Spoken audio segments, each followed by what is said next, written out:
Bana b'Imana dusangiye kwemera muri Yezu Kristu, ndabaramukije mu izina rya Yezu Kristu, nitugire Kristu. No munsi ndashaka tuganire ntakoresheje Bibiliya, ariko ni ijambo ry'Imana tugomba kuganira. Mw'iyi minsi narigeze muri uku kwezi guheze nigeze kubabwira iyerekwa nagize, mbona hirya no hino umuriro wadutse uriko uraka. Hari irindi yerekwa nagize itariki 29 z'ukwa 10 muri uyu mwaka, nariko ndasaba ko abantu bosengera ingo z'abubatse. Yari umudamu, bari abadamu babiri, ariko harimo umudamu babaye Imana yari ikeneye kuzompuza nawe.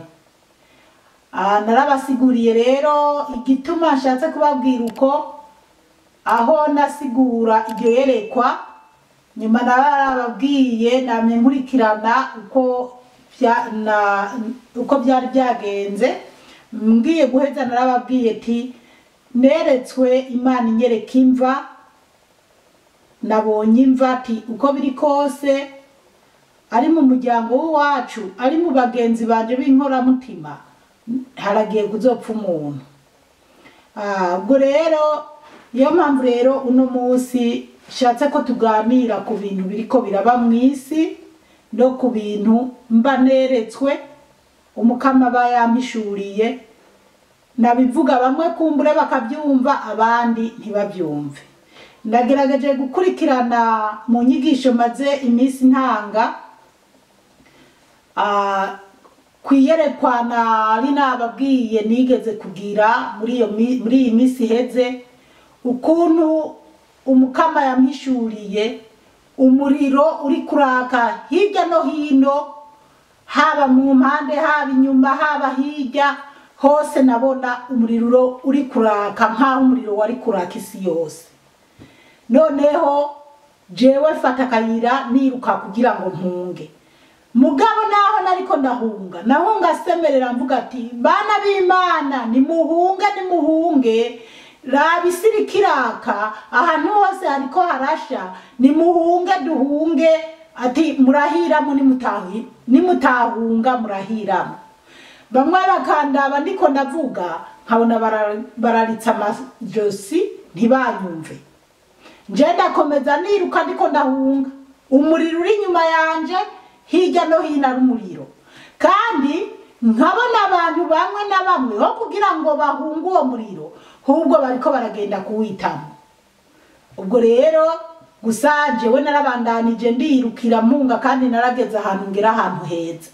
Ariko bana b'Imana benshi bahiriye muri uwo muriro. Nabonye abantu bake cyane bashoboye guhunga uwo muriro. Abo nabonye twahunganye, abo nasanze imbere n'abankurikiye babaye bake cyane. Ariko byari ibintu biteye ubwoba kubona hirya no hino hose umuriro uri kuraka, kandi umuriro ukaze. Niyo mpamvu bana b'Imana ndababwira ati dusenge cyane, dukomere, kuko hariho abantu bavuga ngo burya ngo nakarahanuye ibi ngo mugabo ngo ntibyabaye. Buriya niwabona abahanuzi bariko baravuga ukabona ibintu ntibibaye, ntuzovuge ngo yahanuye amafuti. Niba wasanga ari umuhanuzi yabihanuye by'ukuri, atari babandi bagenda barasabiririza amahera, uzomenye uti buriya hariho abasenze Imana yarabikuye. Nigihe rero ibintu biba kuko abantu base kumvira Imana bakanka gusenga, ce twibukanya Nowa igihe yaza kuburira abini niva. Rero bana b'Imana, jewe rero niko ndababwirane, bantu b'Imana mwumva ko munyumva canke mwumva ko musenga by'ukuri canke abazonyumva bose, uwo ari we wese naza arasenga ku giti kiwe, asengera umuryango wiwe, yongera asengera igihugu kiwe, yongera asengera isi yose, kubera isi yose irarushe, isi yose iraruhijwe.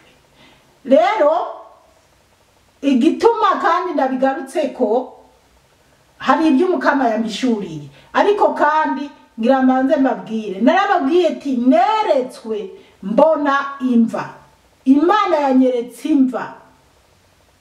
Kumbe Imana yari kiranyereka ko mu muryango wacu hari umuntu agiye kuzopfa, kandi biragoye.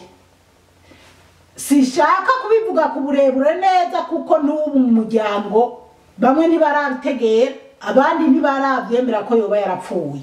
Ariko kimwe gusa, jewe Imana yarabimisuriye neza, uwo muntu yarapfuye. Kandi ni bimwe nyene nama mvuga ati kubera hirya no hino intambara ziriko zarasutanye.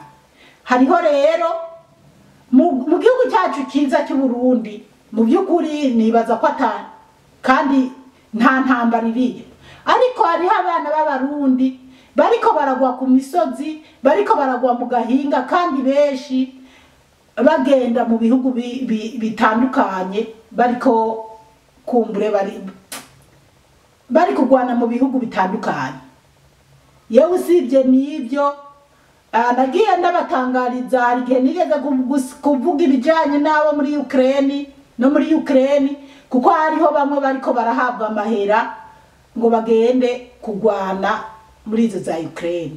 Murabizi rero ibihugu birimo intambara ni byinshi, kandi usanga hariho n'Abarundi bariko baraja muri izo ntambara. Hariho Abarundi bagendayo bagiye gukorera guca incuro, guca amafaranga. Hari n'Abarundi bari gusa, ngira ndabasabe n'ukuri dusenge cyane, dusenge cyane, dusengera isi yose, dusengera igihugu cyacu cyiza cy'u Burundi, dusengere n'ibi bihugu twatsemo indaro, dusengere n'imiryango yacu, kubera mu isi ibintu birakomeye cyane, hari ibintu bibi cyane. Ikindi kintu ngiye kuvuga ni ikintu kijanye niki, ariko nkiri no ngaho kuri uwo muntu yapfuye, umuntu wo mu miryango, kandi numva yarambabaje kubera yari umuntu twari twisanzuranyeko. Nababwiye n'ubu bamwe mu muryango ntibarategera ko yoba yarapfuye, kuko wobona unapfisha ukagira iki, ukagaragura cyangwa ukanizikira.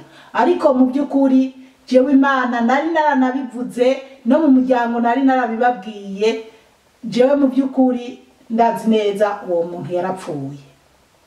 Hanyuma kuko muri iyi minsi nyene yahera, Imana yakomeje kunyereka ahantu abantu bariko baragwanira, umenga ibyatsi byababutse, umenga ni nka zagwaniye, ibintu nk'ibyo. Rero nuko bimeze. Hari n'abandi, kuko nabona Imana inyereka abantu benshi bari gupfa, bariko barapfira mu ntambara. Hanyuma kandi harimo n'uwo wo mu muryango unarinze. Ubwa mbere nabanje kudatahura neza uwo ari we, ariko ubu naratahuye neza, n'Imana yarambishuriye neza, no mu muryango bashaka nyene barahebura kubera yaramaze gutaha. Basi nkiri ngaha rero, kandi reka tuvuge ku bintu by'inzara. Barundi bene wacu, ndabwira Barundi bene wacu, hari abantu benshi usanga bafitiye ishavu, banantuka ko kumbure no banigisha ibintu ntakora.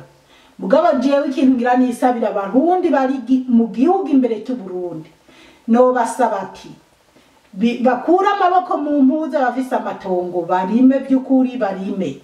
n'uwo bafise itongo nk'uku novuga ati nk'uku kwanje ndi hanze nkaba n'abafise itongo ntariko ndaririma rirayaho noriha umuntu akabyirimira hanyuma canke se nk'abo mu muryango abo mu muryango jewe mubo tuvukana bo mu miryango nama nabasabye nibarime ikirushirizeho basenga Imana imanura imvura beze kubera ko mu Burundi muzi ko hari inzara mu Burundi muzi ko hari inzara ariko inzara iri mu Burundi ntabwo ingana n'inzara iri mu bindi bihugu byitwa ngo biranateye imbere njewe ndi mu gihugu cya Australia ni gihugu abari bo bose baririra kugeramo ni gihugu bari bo bose bumva koko bogerayo kandi kweri ni gihugu cyiza ni gihugu giteye imbere mugabo mu byukuri hari inzara pe hari inzara kumbure mu bandi bantu sinzi mugabo je ndazi ko hari abantu tuwasiriyana canke nihereye ko hari inzara pe kubera bana b'Imana ndiko ndababwiza ukuri by'ukuri jewe amahera leta sinkora akazi muri iki gihugu mpabwa amahera na leta mugabo mu mwaka wahera mu myaka iheze corona itaratera wanashaka no muri corona amahera bampa nahora ndayakoresha agacanguka nkayafashisha abantu mu Burundi canke koresha n'ibintu mu Burundi kandi nanje fise n'umuryango mu Burundi kandi fise n'umwana wanje mu Burundi nkaronka yo kumufashisha ariko mu byukuri uba amahera bampa ahera mbona gutya sigaye ncererwa no kuriha amafagitire ubwo rero n'uwo mwana wanje ari mu Burundi nuko nzi ko fise abantu bo mu miryango ibyo ntashoboye bamwitaho niyo mpamvu rero ndababwirane ni murime kuko iyo ndiko ndaraba jewe iyo nari ifise itongo muri Australia simba ndiko ndaganya ngo ibiharage byarazimbye mu isoko ngo inyama zirazimbye ibitoke birazimbye imiceri irazimbye oya kuko hari ibintu nisahiriza mu mirimi wanje nubwo biruko haleluya hari ikintu shima Imana gikomeye cyane aho mba inyuma y'inzu hari ndatera imboga ni ukuvuga jewe singura imboga mu isoko nkoresha imboga nkuye mu magadeni yanje icyo ni ikintu gikomeye cyane kuko imboga sishobora kuza kugura imboga mu isoko ndazifise ndazirandagurira no hasi nkata hasi kuko ngahasi ndibuzishore mu isoko ndozishora gute ko kuja gushora ibintu mu isoko ubufise impamvu nyene ubuzwi ubufise naho za kubitereka rero hari n'igihe rero ndazirandagurira hasi kuko tutozijya ngo tuzimare n'umuryango wanje ariko ibiharage bisaba ko ndabigura mu isoko naho noronka uduharage usanga ari dukeya ntashobora no kwanikira ngo nze mpure ahubwo n'uduharage dushasha mba natonoye basi ibintu nk'ibyo ubwo rero urumva nta biharage ndi bukure mu kigo ngo nteke nta mateke nta bijumu usibye izo mboga nishimira cyangwa se n'imisomasoma n'imboga z'ubwoko bwose izo sindazibura izo ndazishimiye kandi maruye nk'amahera noza ndagura imboga ku isoko imboga ubu ku isoko imboga noteka mu nzi wanje zikadutosha n'umuryango nazicanze mu biharage cyangwa se nazikaranze kwa kundi kwa zonyene ntizoja munsi y'amadora 20 izo amadora 20 kumbura izo tuziriye iminsi 2 rero uri kuraraba izo rero ni imboga zigugwa amadora 20 mu gihe cya corona canke corona itaraba zagugwa amadora 3 4 nko gushika ukagenda mu isoko ukayora imboga kabisa ku madora 3 ishashi kuzura ariko ubu ntushobora kuronka imboga wagura amadora 3 imbere ya corona ngube wozironka ku madora 20. Imana yo mwijuru dutabare cyane. Hanyuma rero nagira nababwire ati inzara iri mu isi yose. Ndasaba nababandi bakunda kuba bariko barambira ibintu by'inzara n'ingorane ziri mu Burundi. Ntimukaze muririrwa muranabimbwira kuko nanje ubwanje ivyanje hari gihe birenze ibyo mwebwe muyumvira. Je nkaca niyumvira nti none aba bantu ko bari mu mirima bibereye mu matongo kubera iki? Mubu je nama mvuga ati bikomeye nzoca ntekera nitahi kandi ndazi ninataha nzoca ngenda mu matongo nirimire kuko je ndazi ko visitongo ngiye mu Burundi sinzoza bangiye kwicara nzoba ngiye kurima kubera amahera je ngaha sishaka gukora akazi kandi kudashaka gukora akazi hari impamvu zanje na Yesu Kristo. Rero ntariko ndakora akazi nkabona sishoboye amahera yo bampa ntari karantunga kuko ngarutse no ngaho hari n'abakora akazi ayo mahera atabumba barariha inzu. Ibaze kuba uriha inzu barundi bene wacu, ibaze kuba uriha inzu, amatara, umuriro utekako, amazi unywa, interinete, amahera yo muri telefone. Ariko iwacu mu Burundi abeshi baba mu nzu zabo naho yo biva naho yo bari nyakazi ariko uri mu nzu yawe uri mwitongo utera ingundu y'igitoke ikemera. Rero ndabasaba nukuri mu Burundi ndabasaba mukomeze musenge Imana ibandanye kuduha umutekano mu gihugu kiza cyacu cy'u Burundi. Kandi n'abantu bamwe na bamwe Imana ibandanye kuduha umutekano mu Burundi. Imana iduha imvura kandi imvura iragwa neza. Bo mu muryango bamba bambwira n'abagenzi bamba bambwira ko imvura iri kugwa neza. Musenge Imana ikomeze iduha imvura, musengere kubera ko mu Burundi dufise amahigwe cyane yo kubona na president w'u Burundi ahimiriza abarundi iti Imana niyo ya mbere dupfukame dusenge dusaba Imana. Buriya rero kuba Imana yarahaye imvura igihugu cyacu kiza cy'u Burundi, abantu benshi bamye bambwira haba muzagiteranyi bamye bambwira ati ubu imvura iragwa neza imirimo isa neza. Ni iby'agaciro. Hari ibindi bihugu rero imvura hirya yejo uyu munsi ndiko ndavuga ibi bintu ni kuwa kabiri kuwa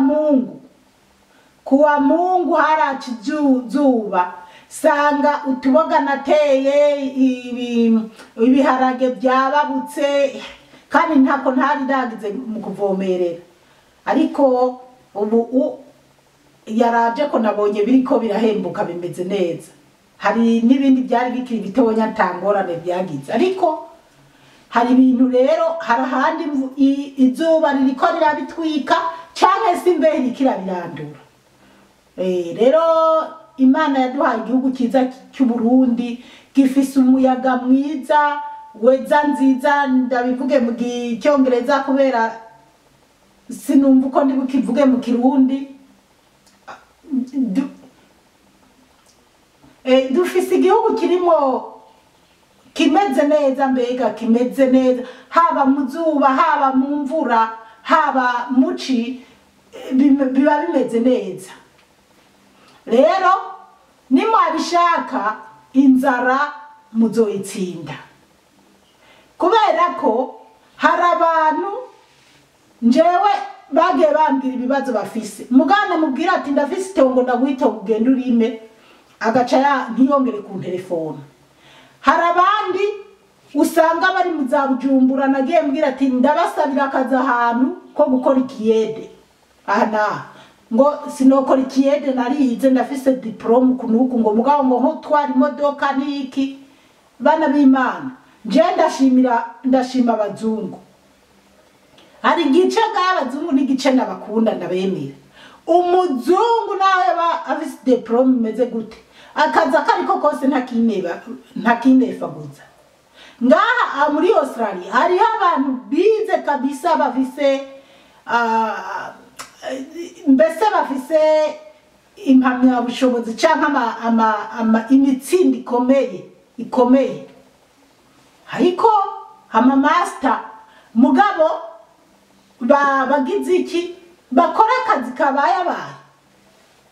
Hari n'abandi ashobora kuza gukora akazi afise za master adashobora kwerekana agiye gusaba akazi kuko abaziti ninerekana ko afise master nkerekana ntibakama.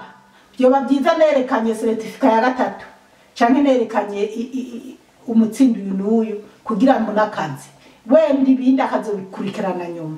Ariko umuntu w'umurundi ukinefa kuza gukora akazi ubonye cyangwa ukinefa kuza ko utoja kurima, kandi ntabwo abiga bose bashobora kuronka akazi nkuko bakiyumvira cyangwa nkuko bakigiye. Iyo uri kwishure kwiga uba wiga ubwenge bwo kugira uzofonda ibyawe uzogira ibyawe ube wohana akazi abandi. Siyo kuvuga ngo ntegereje ko leta izompamagara kuza gukora akazi runaka nigiye. Murantunga rero narishatse tuganire kuri ibyo. Hari byinshi novuga ariko intumbero yanje nukwibuka neza iryo yerekwa kweri nagize narabivuze narabyigishije kuko igihe iryo yerekwa ryariko riraba mbona ibintu biriko bikomeye niruka mvuga ngo tubabarire Mana tubabarire tugirira ikigongwe. Igwa ruririmbo nariko naririmba naciye recordinga ngaha muri telefone njewe mbere navuze ati ndindiriye umuntu azofasha ndarugira indirimbo by'ukuri ndayitange hose kubera hari indirimbo zanje zibiri maze guha umuntu umwanya wari wose yavuze nyimba bazoziririmba ku rusengero nyimba bizogenda gute, ariko yarabonye ati urafise n'impano yo kuririmba izi ndirimbo ndazishimye. Rero bana b'Imana nukuri tugeze aho kwiye gusaba imbabazi Imana, tugasaba imbabazi Imana ikatubabarira. Turi mu bihe bibi, turi mu bihe bigoye, saho baba nditi saho gutuma umwana nyene ni mukomere musenga Imana, dusenga Imana dukobeje ntihagira abana b'abarundi baza baraja no kwishora muri izo ntambara ziriko ziraba mu bihugu bitandukanye bariko barasigaye ubuzima ngo haba bumva ko bagiye guca incuro muri abo bariko baratanga amahera ati angaya amahera turakuringika kugwana hariya muze murabisengera kabisa kuko nk'iyo umuntu aba afise umuryango, umuntu ufise umuryango umugore n'abana wemeye gutora amafaranga ugiye kugwanira n'igihugu atari cyawe cy'u Burundi upfiriye umugore wawe n'abana basigaranya agahinda. Ibyo rero abaza kugwana hari gihe ibyo bitaba batabyiyumvira kuko hari umuntu muri minsi twaganiriye w'umusirikare hanyuma ararambira ngo jewe ngo mwubu bombwira ngo ja kugwana muri Ukraine ngo ngo nogenda mu bambere waje muri Ukraine ngo ngo nogenda ndaseka ndavuga n'Imana nemwe ntimwarihebye kweri ariko nyene ubwo nuko karagaciyemo uko twavuganye n'uyo muntu nka jewe ntawombwira ngo jayi kubera n'ubu gusiyo ndiko ndaraba ibiriko birabayo numva biba biteye agahinda.